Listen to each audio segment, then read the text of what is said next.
الله استنفذ كل سبب، فلما ضاقت الأسباب أصبح مضطرا، والحق يعلمنا أمن يجيب المضطر إذا دعاه. ومعنى المضطر الذي عزت عليه الأسباب ولم يعد في مكنته أن يصنع شيئا، فهو يلجأ إلى ربه وإلى معينه.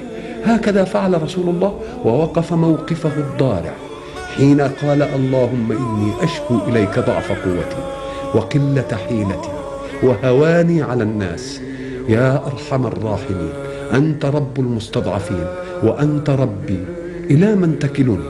إلى بعيد يتجهمني أم إلى عدو ملكته أمري؟ إن لم يكن بك علي غضب فلا أبالي، ولكن عافيتك أوسع لي.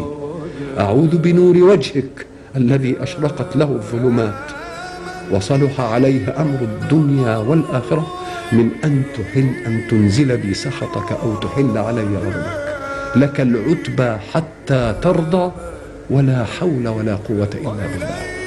دعاء عبد ضارع إلى ربه يؤمن تمام الإيمان بأن نصرته الآن عنده، وكذلك كان الأمر.